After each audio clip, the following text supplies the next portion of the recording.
All right, Coach, just overall thoughts on the game. What do you think were some of the keys to getting the win tonight? The six man, the crowd. we felt the energy in the building late in the game, and we just had to lean on what we do. It's a lot of times we get late in games, and we got to rely on our own energy, but not tonight. Like you could feel them, you could hear them. Our guys were in the huddle, and they were holding each other accountable and chest bumping because they knew they had the crowd behind them. And so I was so excited. And thank you all Bulldog fans for coming. But the basketball side of it, we had 9 turnovers in the first half and only 4 in the second. And I think that was huge. And when we anchored down, only had 4 turnovers in the second half, we stuck with the game plan, which was to take away the rim for them and don't foul them because they go to the free throw line probably more than anybody in the country.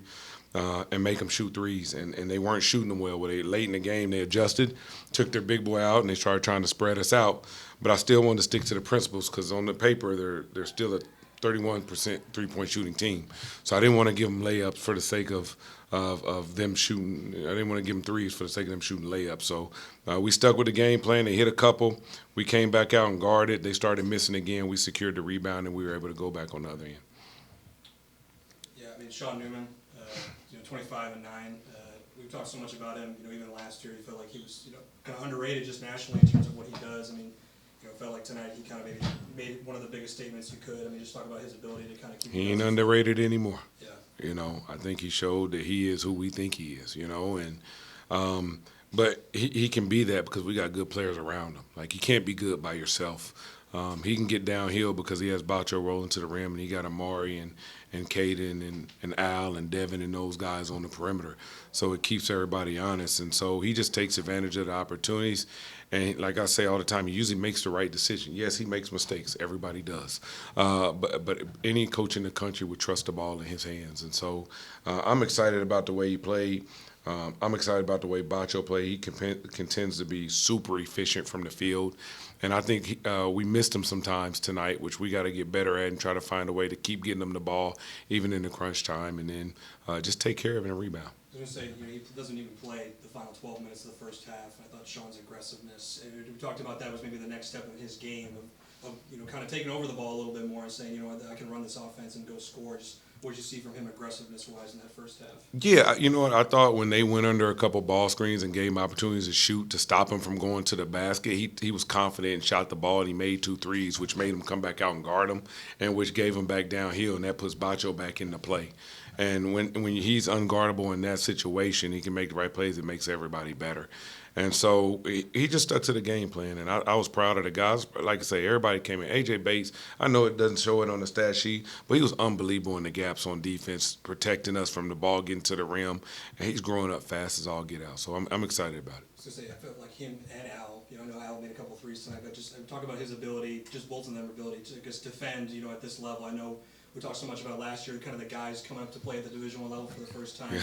Adjusting on the fly. It seems like both of them have had no issues so far.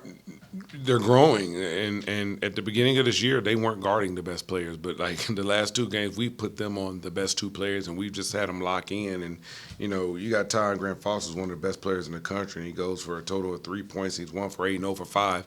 A.J. Bates and Al Green deserve a lot of the credit for that. And not that they didn't get any switches and team help, but those guys were locked in transition to be able to call him out, locate him, know where he's at on the floor at all times. They were dynamic.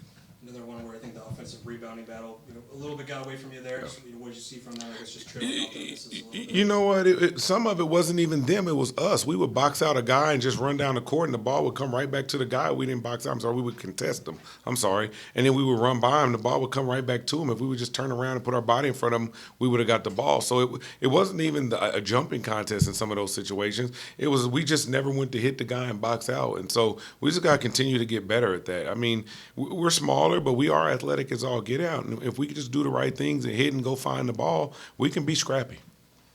Defense is obviously an area you've talked about of wanting to continue to get better at. And if you could just speak a little bit more, Grant Foster and Harrison, 2 guys that gave us trouble last year in Phoenix, for them to combine for just 7 points. What does that say about your ball club?